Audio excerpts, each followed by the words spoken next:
श्रीमद् भागवत महापुराण में भागवत जी के दशम स्कंध के 80वें अध्याय में श्री वेद व्यास जी महाराज सुदामा चरित्र की पावन कथा का वर्णन करते हैं।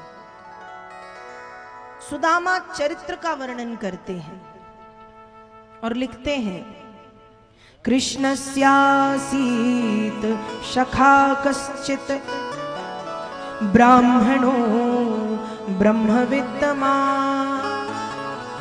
विरक्त इंद्रियार्थेषु प्रशांतात्मा जितेन्द्रिया। भगवान श्री कृष्ण के परम प्रिय मित्र का नाम था सुदामा। सुदामा जाति से ब्राह्मण थे, ब्राह्मणों ब्रह्मवित्तमः। और वेद व्यास जी लिखते हैं कि जाति से ब्राह्मण थे और बहुत धनवान थे। अब बताइए, हमने तो अब तक यही सुना है कि सुदामा जी कैसे थे, निर्धन थे, गरीब थे, लेकिन वेद व्यास जी लिख रहे हैं ब्राह्मणों ब्रह्मवित्तमः। सुदामा ब्राह्मण थे और वित्तमा मतलब बड़े धनवान थे। लेकिन यहां पर वेद व्यास जी लिखते हैं ब्रह्मवित्तमः मतलब भगवान नाम का गान करने में, भगवान नाम का कीर्तन करने में, गुणगान करने में सुदामा बड़े धनवान थे, जितेंद्रिय। सुदामा जी ने अपनी इंद्रियों को अपने वश में कर लिया था, जितेंद्रिय थे। ब्राह्मणों ब्रह्मवित्तमः विरक्त इंद्रियार्थेषु प्रशांतात्मा जितेंद्रियः। इंद्रियों को बस में करके रखा था, हमेशा प्रसन्न चित्त रहते थे और निरंतर भगवान श्री कृष्ण के पावन नाम का संकीर्तन करते रहते थे। सुदामा जी ने जीवन में अयाचक व्रत का पालन किया। अयाचक का अर्थ होता है ना मांगने वाला व्रत, कि मैं कभी मांगूंगा नहीं, घर घर जाकर के भिक्षा नहीं मांगूंगा। अयाचक थे, भिक्षा नहीं मांगूंगा। लेकिन भागवत में वेद व्यास जी ही लिखते हैं कि सुदामा जी प्रतिदिन 5 घर जाकर के भिक्षा मांगते थे। तो ये कैसा नियम है? नियम लिया है, मांगना नहीं है, और मांगते थे, तो ये कैसा नियम है? वेद व्यास जी लिखते हैं कि सुदामा जी नित्य 5 घर जाते थे, 5 घर जाते थे नित्य। किसी ने दे दिया तो ठीक और नहीं दिया तो ठीक, बस सुदामा जाकर के खड़े हो जाते थे। ये नहीं कहते थे कि भिक्षाम देहि, ये नहीं कहते थे, पर जाकर के खड़े हो गए, श्री कृष्ण गोविंद हरे मुरारे हे नाथ नारायण वासुदेवा, ये गान करने लगते थे। किसी ने दिया तो ठीक और नहीं दिया तो ठीक। कभी कभी तो इतना भोजन मिल जाता था कि सुदामा जी, इनकी पत्नी और इनके बच्चे सब प्रेम से खा लेते थे। लेकिन कभी कभी कुछ कम मिलता था, जिससे सुदामा की पत्नी अपने पति को खिलाती थी और बच्चों को खिलाती थी। कभी कभी जब कुछ भी नहीं मिलता था, बहुत कम मिलता था, तो बच्चों को खिलाती थी और कहती थी अपने पति से कि हे पतिदेव, शायद भगवान चाहते हैं कि हम आज एकादशी का व्रत करें।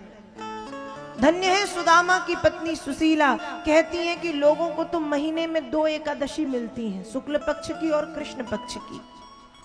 लोगों को तो महीने में 2 एकादशियां मिलती हैं, पर मैं कितनी धन्यवान, मैं कितनी भाग्यवान हूं, मैं कितनी धन्य हूं, और आप कितने धन्य हैं कि हम दोनों को कभी कभी महीने महीने भर एकादशी का व्रत करने को मिल जाता है। हम कितने भाग्यवान हैं। कभी भगवान से शिकायत नहीं की कि आज खाना नहीं मिला। यदि नहीं मिला तो यही कहती थी कि बहुत कृपा है भगवान की, हमारा आज एकादशी का व्रत पूर्ण हो गया। तो ब्राह्मणों ब्रह्मवित्तमः, ब्राह्मण थे, धनवान थे। धनवान काय में थे? ब्रह्मवित्त महा, भगवान नाम संकीर्तन में।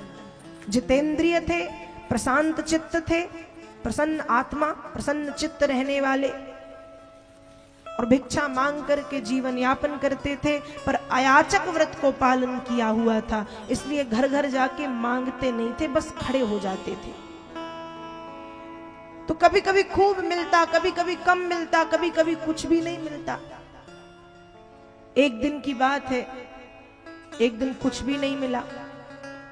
और जब एक दिन कुछ भी नहीं मिला खाने के लिए, एक दाना नहीं मिला अन्न का, तो दिन तो निकल गया, पर रात्रि में व्यक्ति का मन एकाग्र हो जाता है।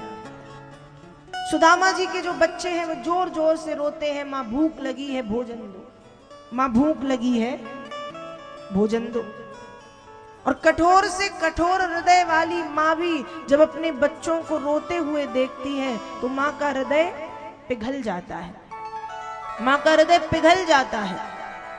आज जब देवी सुशीला ने अपने बच्चों को रोते हुए देखा, भूख के कारण तड़पते हुए देखा, तो जिस पत्नी ने अपने पति से आज तक एक शब्द नहीं कहा था, वह पत्नी आज अपने पति से कहती है कि हे पतिदेव, कोदो समा जुरी तो भरी पेट, न चाहती हो दधी दूध मिठौती, लेती सबे दुख दारिद झेली, कबहू प्रभु भूली तुम्हें ना हटौती, जो सुनती नहीं तू हरि से, तब काहे को द्वारिका पेली पठौती, या घर से कबहू ना गए पिय, टूटो तवा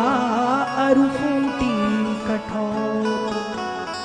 जिस पत्नी ने आज तक अपने पति से एक शब्द नहीं कहा, वो पत्नी आज अपने पति से कहती है कि हे पतिदेव, यदि आज हमारे घर में खाने के लिए कोदो, समा, बाजरा, मक्का इत्यादि भी होता तो मैं उसमें अपने बच्चों का, आपका और अपना पेट भर लेती। मैं आपसे दूध, दही, माखन, मिश्री, मेवा, मिष्ठान्न खाने की जिद नहीं करती, पर पतिदेव आज स्थिति ऐसी है कि अन्न का एक दाना नहीं है, हमारे बच्चे भूखे तड़प रहे हैं। हे पतिदेव, जब से मैंने अपनी मांग में आपके नाम के सिंदूर को लगाया है, तब से मैं यही देख रही हूं। सुदामा बोले क्या? सुशीला ने कहा टूटो तवा अरु फूटी कठौती। एक टूटा सा तवा और एक फूटी सी कठौती। कठौती मतलब गघरिया। और है ही क्या आपके पास?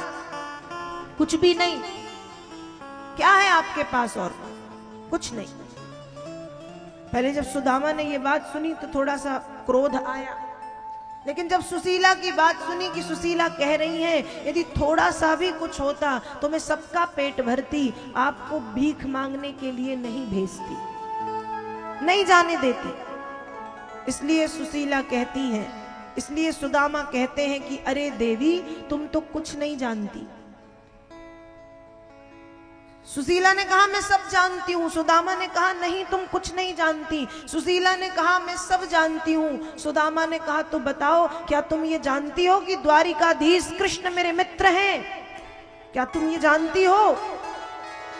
सुशीला ने कहा बहुत अच्छे से जानती हूं। सुदामा बोले पर मैंने तो कभी बताया नहीं। सुशीला कहती है आप बताएं या ना बताएं, आपके बताने ना बताने से क्या होता है? मैं बहुत अच्छी तरह से जानती हूं कि द्वारिकाधीश कृष्ण आपके मित्र हैं। सुदामा ने कहा कैसे मालूम? सुशीला ने कहा जो सुबह होते ही कृष्ण कृष्ण कृष्ण कहना शुरू करते हो तो सोते कृष्ण, जागते कृष्ण, उठते कृष्ण, बैठते कृष्ण, आते कृष्ण, जाते कृष्ण, हर वक्त कृष्ण कृष्ण कृष्ण कृष्ण कृष्ण कृष्ण हे कृष्ण, श्री कृष्ण हे कृष्ण, श्री कृष्ण हे कृष्ण, श्री कृष्ण कहते रहते हो। तो मैं जानती हूं कि आप कृष्ण को अपना मित्र नहीं, आप कृष्ण को अपना सब कुछ मानते हो। आपके लिए, आपके मन में कृष्ण के प्रति एक ही भाव है, त्वमेव माता पिता त्वमेव, त्वमेव बंधु सखा त्वमेव।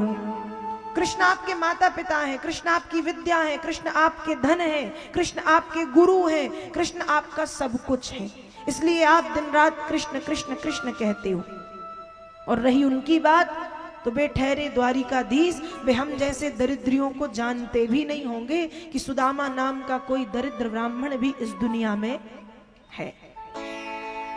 सुशीला ऐसा कहती है। सुदामा मुस्कुराए और कहते हैं, नहीं देवी, मैं कृष्ण के नाम को गाता हूं, इसलिए मैं कृष्ण को मित्र नहीं मानता।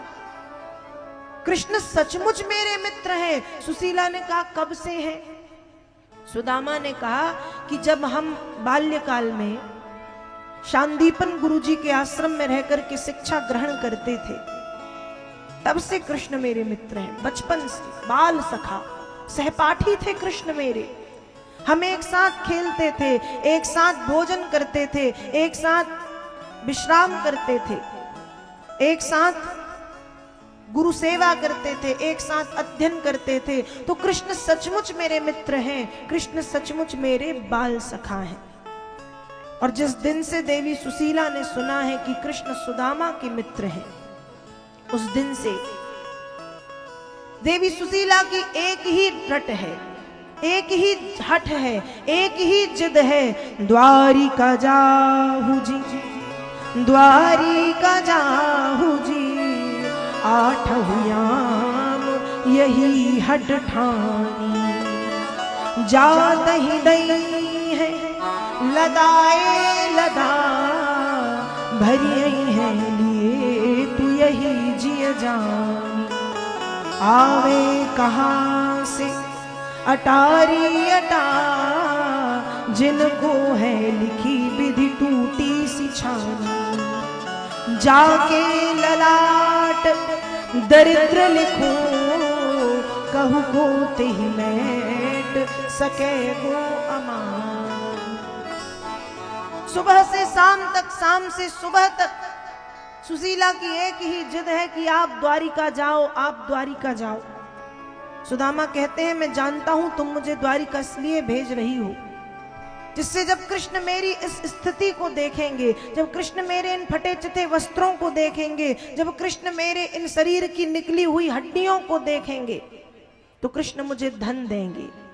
लेकिन हे देवी, विधाता के लेख को कोई काट नहीं सकता। यदि ब्रह्मा ने माथे में क्षयश्री लिखा है तो वो अक्षय श्री नहीं बन सकता, और यदि अक्षय श्री लिखा है तो वो क्षयश्री नहीं बन सकता। अर्थात जिसके भाग्य में महल लिखे हैं उन्हें झोपड़ियों की प्राप्ति नहीं होती, और जिनके भाग्य में झोपड़ियां लिखी हैं उन्हें महलों की प्राप्ति नहीं होती। इसलिए हे देवी, मैं द्वारिका नहीं जाऊंगा, और इस स्थिति में, इस अवस्था में, इस हालत में तो मैं द्वारिका बिल्कुल बिल्कुल बिल्कुल भी नहीं जाऊंगा। सुदामा जी ने द्वारिका जाने के लिए मना किया। तब सुशीला समझाती हैं कि हे पतिदेव, सएवं भारया विप्रो बहुशा प्रार्थितो मृदु, अयम ही परमो लाभ उत्तम श्लोक दर्शनम। हे पतिदेव, बड़े बड़े ऋषि मुनि, बड़े बड़े ध्यानी ज्ञानी योगी जिंदगी भर राम राम और कृष्ण कृष्ण के नाम की माला जपते हैं, लेकिन जब अंतिम समय आता है तो राम शब्द का रा, कृष्ण शब्द का क्री कहे बिना वे इस दुनिया को छोड़ करके चले जाते हैं, भाग जाते हैं। पर पतिदेव, आप तो भाग्यवान हैं कि वे द्वारिकाधीश कृष्ण आपके मित्र हैं। आप जाइए, भगवान का दर्शन करके आइए, क्योंकि आप दर्शन करेंगे तो आपको परम लाभ मिलेगा, और आपकी पत्नी होने के कारण मैं भी उस परम लाभ की अधिकारिणी बन जाऊंगी। जाइए। सुशीला ने जब बार बार सुदामा को जाने के लिए कहा और अच्छी तरह से समझाया, तो जो सुदामा अब तक कह रहे थे मैं द्वारिका नहीं जाऊंगा, इस स्थिति में तो बिल्कुल नहीं जाऊंगा, वे सुदामा अब कहते हैं कि मुझे द्वारिका जाना है। वे सुदामा कह रहे हैं मुझे द्वारिका जाना है, मैं द्वारिका जाना चाहता हूं। देवी आपके घर में कुछ है जो मैं कृष्ण के लिए भेंट स्वरूप ले जा सकूं? क्योंकि हमारे शास्त्र कहते हैं रिक्त पाणिर न गच्छेत राजा नाम देवताम गुरु। एक राजा के यहाँ, एक गुरु के यहाँ, एक ब्राह्मण के यहाँ, एक मित्र के यहाँ खाली हाथ नहीं जाना चाहिए। तो कृष्ण तो कृष्णम वंदे जगत गुरुम, जगत के गुरु हैं, द्वारिकाधीश हैं, द्वारिका के राजा हैं, मित्र भी हैं, तो मैं कृष्ण के यहाँ खाली हाथ कैसे जाऊं? तो देवी आपके पास कुछ है जो मैं कृष्ण के लिए भेंट स्वरूप ले जा सकूं? देवी सुशीला कहती है हाँ हाँ सब कुछ है। आप कैसी बात कर रहे हैं पतिदेव? देवी सुशीला तुरंत अपनी सखियों के यहाँ गई और जाकर के एक एक मुट्ठी चावल मांग करके लाई। धन्य है देवी सुशीला की सखियां जिन्होंने कृष्ण के नाम पर 4 मुट्ठी चावल प्रदान किए। अपनी साड़ी के पल्ले को फाड़ के वो 4 मुट्ठी चावल साड़ी के पल्ले में रखे, पोटरी बनाई और बना करके सुदामा जी के हाथों में दी और दे करके कहा कि हे पतिदेव, यदि आपको ये देने में शर्म आए तो कहना मैं नहीं लाया हूं, तुम्हारी भाभी ने भेजे हैं। सुशीला ऐसा इसलिए कहती है क्योंकि सुशीला जानती है कि मेरे पति गरीब जरूर हैं लेकिन मन के, बुद्धि के, विवेक के, वाणी के, भजन के गरीब नहीं हैं। इसलिए कहती हैं कि यदि आपको ये देने में शर्म लगे तो कहना मैं नहीं लाया हूं, तुम्हारी भाभी ने भेजे हैं। ऐसा कहकर के चावलों की पोटरी हाथों में दी। सुदामा जी ने वह चावलों की पोटरी अपने हाथों के नीचे दबाई। सुदामा जी को पता नहीं है कि द्वारिका की दिशा क्या है, पर सुदामा कहते हैं यदि कृष्ण बुला रहे हैं तो मुझे कृष्ण ही मार्ग प्रशस्त करेंगे, मुझे कृष्ण ही रास्ता दिखाएंगे। और एक निश्चित दिशा की ओर सुदामा जी ने चलना प्रारंभ कर दिया है। सुदामा जी चले जा रहे हैं। भगवान कहते हैं अपने भक्त से कि तुम एक कदम बढ़ा करके तो देखो, आगे की 100 कोस की दूरी मैं तय कर लूंगा, लेकिन प्रारंभ तुम्हें करना पड़ेगा। और जब सुदामा जी चलना प्रारंभ करते हैं तो सुदामा जी चले जा रहे हैं, चले जा रहे हैं, गिरते उठते, उठते गिरते, कभी नाचते हैं, झूमते हैं कि आज मैं कृष्ण से मिलूंगा, कभी रोते हैं कि प्रभु बड़े विलंब से कृपा की, कभी बहुत खुश हो जाते हैं। और ऐसे नाचते गाते रोते सुदामा जी कृष्ण कृष्ण कृष्ण कृष्ण कहते हुए चले जा रहे हैं, चले जा रहे हैं, चले जा रहे हैं, चले जा रहे हैं, चले जा रहे हैं। जाते जाते जाते एक स्थान ऐसा आया जहां पर जाकर के सुदामा जी मूर्छित होकर के गिर पड़े, बेहोश हो गए। द्वारिका में बैठे द्वारिकाधीश यह सब देख रहे थे। भगवान ने जैसे ही देखा तुरंत अपनी माया को आदेश दिया कि सुदामा को उठाओ और द्वारिका के बाहर ला करके छोड़ दो। माया ने सुदामा जी को उठाया, द्वारिका के बाहर ला करके छोड़ दिया। अब सुदामा ने देखा कि कोई नगर आ गया है। सुदामा ने देखा कि कोई नगर आ गया है। तो सुदामा ने लोगों से पूछा कि भैया ये कौन सा नगर है? लोगों ने कहा ये द्वारिकापुरी है। सुदामा कहते हैं अरे इतनी जल्दी में द्वारिका आ गया, यदि मुझे पता होता कि द्वारिका इतने पास है तो मैं रोज सुबह आता और शाम को चला जाता। द्वारिका तो बहुत पास है। भूल गए कि मुझे आने में 7 दिन और 7 रातें लगी हैं। ये तो जानते ही नहीं कि प्रभु की माया ने ला करके यहाँ छोड़ा है। अब सुदामा कुछ लोगों से मिले और पूछते हैं कि भैया मेरे मित्र कृष्ण कहाँ रहते हैं, मेरे मित्र कृष्ण कहाँ रहते हैं। लोगों ने सुदामा जी को नीचे से ऊपर, ऊपर से नीचे तक कई कई बार देखा। फिर सोचते हैं कि क्या इस दरिद्री के मित्र भी कृष्ण हो सकते हैं, क्या इस दरिद्री के मित्र भी कृष्ण हो सकते हैं। तो लोगों ने कह दिया चलो जाओ, यहां कोई कृष्ण वृष्ण नहीं रहते तुम्हारे। जब सुदामा जी से लोगों ने ऐसा कहा, सुदामा जी खुद ढूंढते हुए आगे बढ़े। द्वारिका में जो सबसे भव्य भवन है उस भवन के सामने जाकर के सुदामा जी खड़े हैं और द्वारपालों से पूछते हैं कि भैया क्या हमारे मित्र कृष्ण यहीं रहते हैं? द्वारपालों ने कहा हाँ हाँ आपके कृष्ण यहीं रहते हैं, आपको कुछ चाहिए? सुदामा कहते हैं आज कुछ लेने नहीं बल्कि कुछ देने आया हूं। द्वारपाल भी मन में हंसते हैं कि ये दरिद्री क्या देगा, जो खुद ठीक से खा नहीं पाया, जिसके शरीर की हड्डियां दिख रही हैं, ये क्या देगा। सुदामा कहते हैं आज अपनी दरिद्रता कृष्ण के चरणों में सौंपूंगा, आज अपने तंदुल कृष्ण को खिला के जाऊंगा, तब आज अपने आप को धन्य मानूंगा। जाओ जाके कृष्ण से कहो सुदामा आया है, जाओ। द्वारपालों को जाने में कुछ विलंब हुआ। सुदामा जी ने थोड़ी तेज भाषा में, तेज आवाज में, जाओ कृष्ण से कहो सुदामा आया है। द्वारपाल भागते हुए पहुंचे भगवान के पास। है प्रभु, एक गरीब ब्राह्मण आया है, एक गरीब ब्राह्मण आया है जिसके शरीर में वस्त्र भी ठीक से नहीं है, फटी चिथी धोती पहने हैं, पैरों में जूते चप्पल नहीं है, ऊपर के भाग में एक फटा चिथा गमछा डाले है, दुबला पतला है, लेकिन शरीर की हड्डियां निकली है, लेकिन मुखमंडल में एक दिव्यता है, एक तेज है। तो भगवान ने कहा उसकी कहानी ही सुनाओगे या नाम गांव कुछ बताओगे भी। तब द्वारपाल कहते हैं शीश पगाना झगातन में नहीं जान को आय बसे के ही ग्राम। धोती फटी सी लटी डुपटी अरुपा उपा नहीं मैं नहीं श्याम। द्वार खड़ो द्विज दुर्बल रहो चक्षुषो वसुधा अभिरामा। पूछत दीन दयाल को नाम बतावत आपन नाम सुदामा। द्वारपाल कहते हैं कि भगवान वो अपना नाम सुदामा बता रहा है, और जैसे ही भगवान ने सुना कि नाम सुदामा बता रहा है, अभी तक तो सुदामा कृष्ण से मिलने के लिए पागल थे, अब कृष्ण सुदामा का नाम सुनते ही पागल हो गए कि मेरा मित्र सुदामा आया है।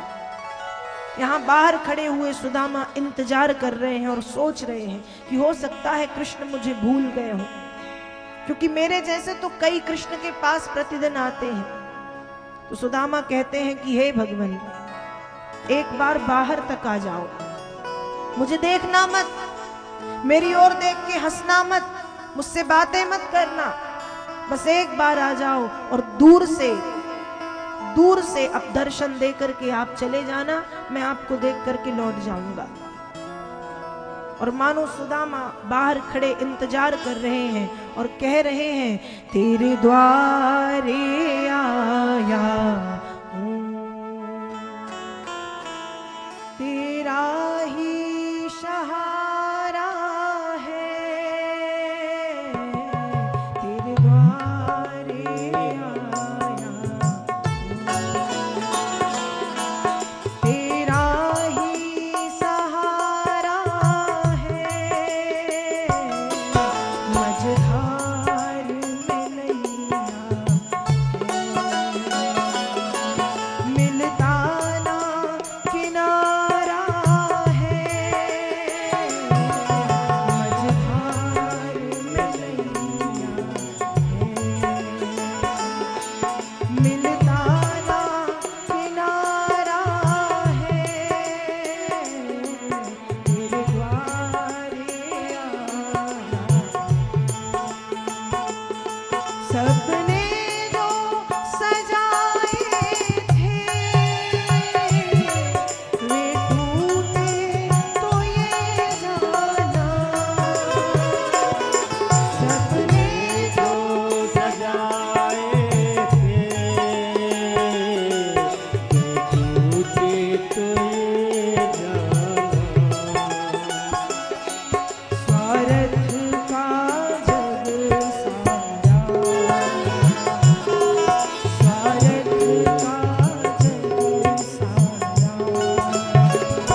सखा तुम्हारा है,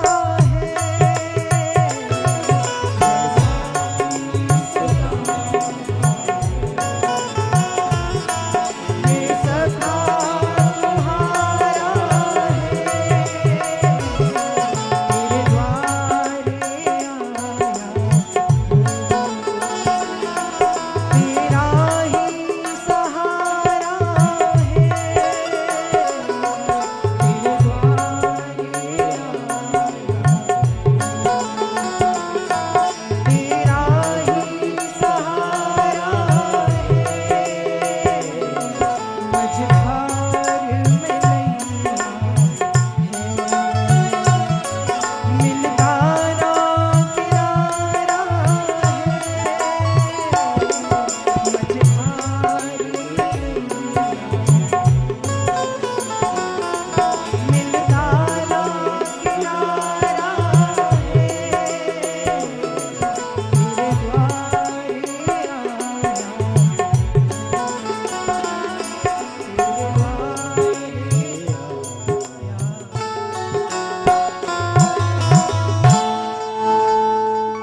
सुदामा जी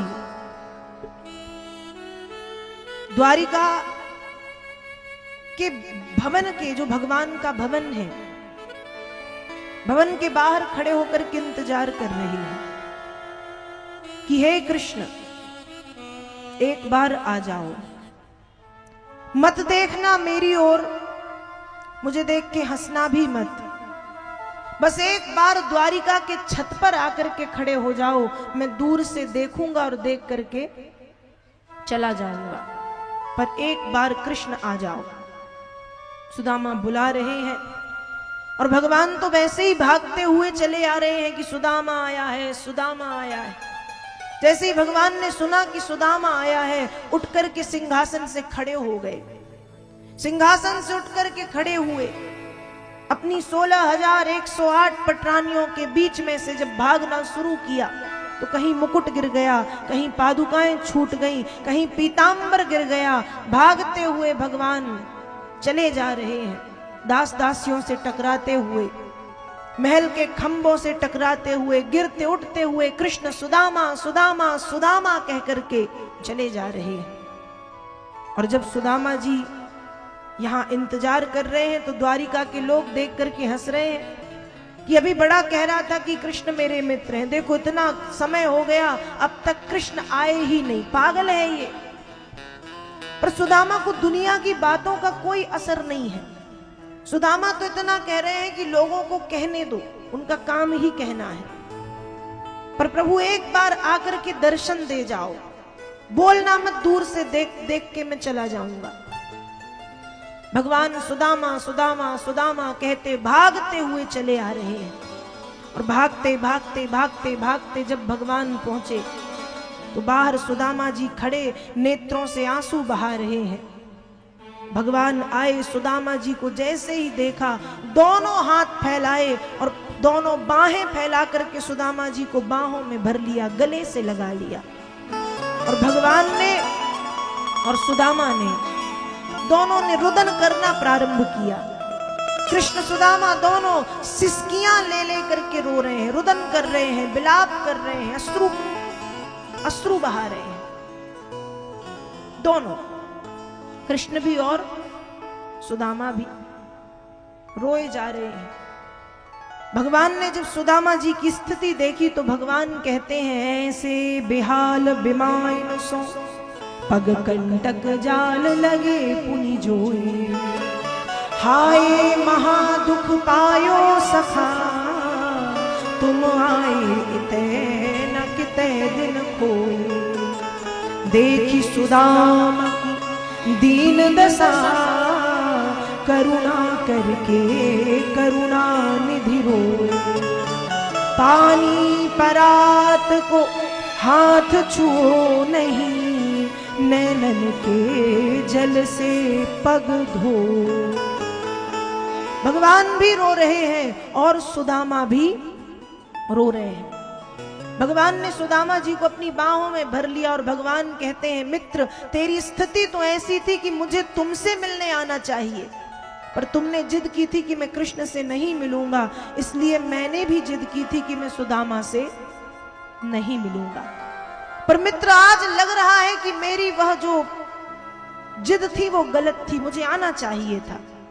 और भगवान रोते हैं। रोते रोते भगवान की दृष्टि सुदामा जी के चरणों में पड़ी तो देखा न जाने कितने कांटे पैरों में चुभे हुए हैं। भगवान वहीं पर बैठ गए, एक एक करके सुदामा जी के कांटों को निकालते हैं। कांटे निकाल रहे हैं, नेत्रों से आंसू बह रहे हैं। इतने आंसू गिरे कि सुदामा के पैर भगवान के आंसुओं से धुल गए। सुदामा कहते हैं, कृष्ण ये क्या कर रहे हैं आप? आपकी प्रजा, आपकी रानियां, आपके दास, आपके सेवक देख करके क्या सोच रहे होंगे? भगवान ने कहा, मित्र केवल इतना ही सोच रहे होंगे कि आज एक मित्र अपने मित्र के प्रेम में पागल हो गया है। सुदामा, तेरा कृष्ण धनवान अवश्य है, लेकिन तेरे कृष्ण का विवेक भ्रष्ट नहीं हुआ। तेरा कृष्ण मित्र धर्म का पालन करना भली भांति जानता है। और ऐसा प्रभु कहते हैं।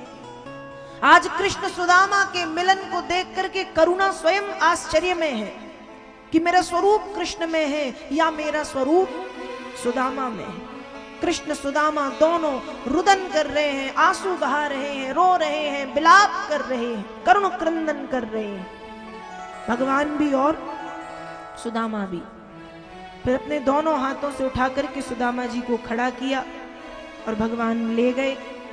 ले जाकर के भीतर सिंहासन पर बिठा के बड़ा स्वागत सत्कार किया है, पूजन की है सुदामा की। स्नान करा के सुंदर वस्त्र इत्यादि पहना करके भोग प्रसादी पवाई और फिर भगवान सुदामा जी को लेकर के शयन कक्ष में पहुंचे हैं। सुदामा जी को बिस्तर पे लिटाया और भगवान ने सुदामा जी के पैर दबाना शुरू किए। जब पैर दबाना शुरू किए तो सुदामा बार बार उठ के बैठते और कहते हैं, कृष्ण ये क्या कर रहे हैं आप? भगवान ने कहा, चुपचाप लेटे रहो, जो बचपन में करता था वही कर रहा हूं। बचपन में जब करता था तो कराते थे या नहीं? सुदामा कहते हैं, कृष्ण वो बचपन था, अब आप द्वारिकाधीश है और मैं कहां एक दरिद्र ब्राह्मण। भगवान ने कहा, मित्रता में अमीरी, गरीबी, दरिद्रता और द्वारिकाधीश ये सब नहीं देखा जाता। तुम मेरे मित्र हो, मैं केवल यही जानता हूं, बस और कुछ नहीं। मैं कौन हूं, तुम कौन हो, मैं ये नहीं जानता। भगवान सुदामा जी के चरणों को दबाते दबाते दबाते बचपन के दिनों की याद दिलाई। पूछा कि तुमने विवाह किया, पत्नी क्या नाम है, बच्चे कितने हैं? और फिर भगवान कहते हैं कि मित्र,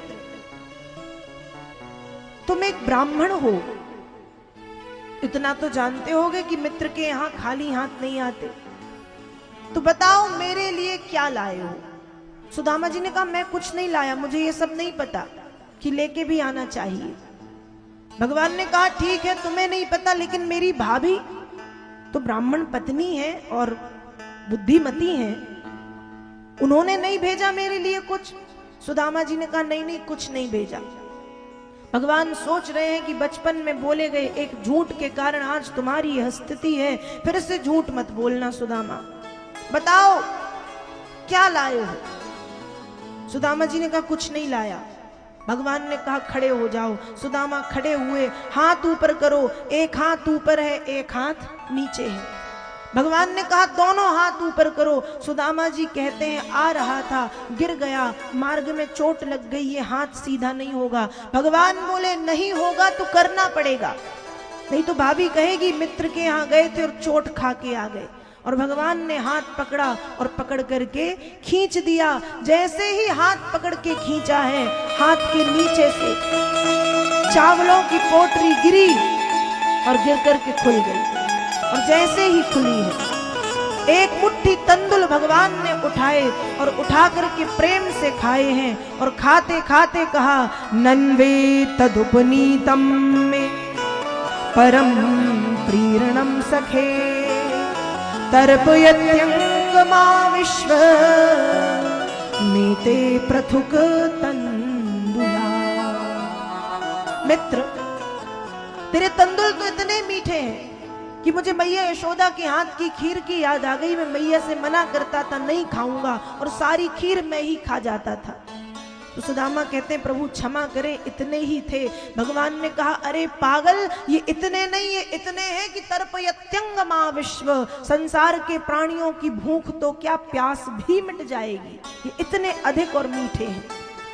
दूसरी मुट्ठी उठा के भगवान खाते कि तुरंत आकर के मां रुक्मणी ने हाथ पकड़ा और मन में बातचीत करना प्रारंभ कर दिया कि प्रभु ये क्या कर रहे हैं आप। भगवान ने कहा मेरा प्रयास आज सुदामा को कृष्ण बनाने का है। रुक्मणी मैया ने कहा एक मुट्ठी खा करके आपने सुदामा को बहुत कुछ दे दिया है, और यदि दूसरी मुट्ठी आपने खाई तो वो देवता आकाश लोक में खड़े खड़े रो रहे हैं कि दूसरी मुट्ठी यदि प्रभु ने खाई तो इंद्रलोक, पृथ्वी लोक, स्वर्ग लोक, पाताल लोक सब सुदामा का हो जाएगा। और कहीं तीसरी मुट्ठी खा ली भगवान तो खुद कहां रहोगे। आप केवल सुदामा को देख रहे हो और मैं पूरे संसार को देख रही हूं, इसलिए बस प्रभु एक मुट्ठी ही पर्याप्त है, अब ना खाएं। तब मां रुक्मणी से भगवान कहते हैं क्यों रस में विषबाम दियो, अरु काहे न खान दियो एक फंका, लोग कहे हरि मित्र दुखी, हमसे ना सहो यह जात कलंका। देवी आज मैं भले सुदामा बन जाऊंगा लेकिन सुदामा को कृष्ण बना दूंगा, मैं मेरे मित्र की इस स्थिति को देख नहीं सकता। मां रुक्मणी बोली प्रभु सब दे दिया है आपने, अब बस करें। भगवान ने कहा अब बस ही कर रहा हूं, क्योंकि आपने मेरे अमृत में विष घोल दिया है। और मैया ने हाथ पकड़ के रोका। एक मुट्ठी तंदुल खाए हैं प्रभु ने, और सुदामा जी को अपार संपत्ति धन प्रदान किया है, ऐश्वर्य प्रदान कर दिया। कुछ दिनों तक सुदामा जी द्वारिकापुरी में रहे। फिर सुदामा जी के जाने का समय जब आया तो भगवान ने सुदामा के माथे की रेखाओं को देखा जिनमें लिखा था क्षय श्री। भगवान ने अपने हाथों से चंदन लगाया और उस क्षय श्री को अक्षय श्री में बदल दिया। चंदन लगाने से कुभाग्य भी सौभाग्य बन जाता है। और फिर वह चंदन तो साक्षात द्वारिकाधीश ने अपने हाथों से लगाया था, इसलिए घर से निकलने से पहले भगवान के चरणों में थोड़ा सा चंदन लगा के उस चंदन को अपने माथे से लगाओ, हर काम बनेगा। घर से जिस काम के लिए निकलोगे वो बनना ही बनना है, और फिर कोई भी बाधा आपका कुछ नहीं बिगाड़ सकती। ये भरोसा करके प्रभु के चरणों में लगा करके चंदन को माथे से लगाइए। भगवान ने सुदामा जी की माथे की रेखाओं को देखा जिसमें लिखा था क्षय श्री, चंदन लगा के कर दिया अक्षय श्री। और अब सुदामा जी जाने को तैयार हुए। भगवान ने कहा ठीक है अब तुम जाओ। सुदामा जी द्वारिका से अपने नगर के लिए प्रस्थान करते हैं। जब सुदामा जी अपने नगर पहुंचे तो जहां सुदामा की एक टूटी सी झोपड़ी थी वहां एक बहुत भव्य भवन बना है, महल बना है। सुदामा कहते हैं अरे कहीं मैं घूम फिर के फिर से द्वारिका तो नहीं आ गया। लेकिन जब आजू बाजू देखा नहीं नहीं ये तो मेरा ही नगर है, मेरा ही गांव है। तब सुदामा सोच रहे हैं कि शायद मेरी पत्नी परेशान होकर के मुझे छोड़ करके चली गई। कैसी बयारी चली रसिया, घर वाली ने राह नहीं पकड़ी है, दीन दयाल ने संपत्ति तो धरी दीनी नहीं हरिलीनी हरी है। परमात्मा ने धन तो नहीं दिया बस बल्कि मेरी पत्नी को ही मुझसे छीन लिया। ऐसा सोच ही रहे हैं कि देवी सुशीला आई और आकर के फिर सुदामा जी का स्वागत सत्कार किया। भगवान श्री कृष्ण की कृपा के विषय में विस्तार से बताया। ये जो सब देख रहे हैं आप, ये प्रभु की ही कृपा है। सुदामा जी ने बार बार हाथ जोड़ के भगवान को धन्यवाद दिया। अपनी पत्नी से कहा कि आप पुत्रों के साथ सुखपूर्वक जीवन यापन करें। मैं जा रहा हूं जंगल हरि नाम का सुमिरन करने के लिए। और सुदामा जी गृह त्याग देते हैं, भगवान का भजन करने के लिए जंगल की ओर प्रस्थान करते हैं। 4 मुट्ठी चावल के रूप में सुदामा अपने चारों पुरुषार्थ धर्म, अर्थ, काम और मोक्ष भगवान श्री कृष्ण को सौंपने गए थे। भगवान ने सुदामा जी के धर्म को स्वीकार किया है, अर्थ काम और मोक्ष भगवान ने सुदामा जी को वापस दिया है।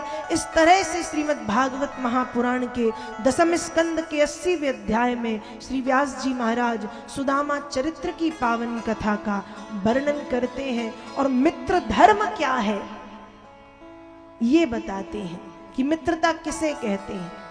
मित्रता वो नहीं होती कि हम थोड़े से धनवान क्या हुए और अपने से छोटे अपने मित्रों को भूल गए।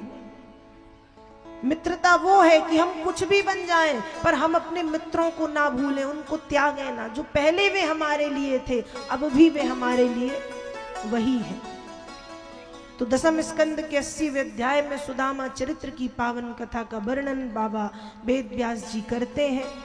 मित्र धर्म क्या है यह बताते हैं। ध्यान रखिएगा, यदि रामचरितमानस में बाबा तुलसी लिखते हैं, धीरज धर्म मित्र अरुणारी आपतकाल परखिए चारी। इन चारों की परीक्षा विपत्ति के समय में होती है। धीरज, आपका धैर्य कितना है। धर्म, आप अपने धर्म के प्रति कितने आस्थावान हैं। धीरज धर्म मित्र, आपका मित्र आपके लिए कितना समर्पित है। अरुणारी, और आपकी पत्नी आपके लिए कितनी समर्पित है। यदि इन चारों की परीक्षा लेनी है तो आपत्ति के समय में इन चारों की परीक्षा हो जाती है। भागवत के 10वें स्कंद के 80वें अध्याय में वेद व्यास जी सुदामा चरित्र की पावन कथा का वर्णन करते हैं और भगवान श्री कृष्ण की करुणा को बताते हैं कि प्रभु कितने कृपालु हैं, प्रभु कितने दयालु हैं।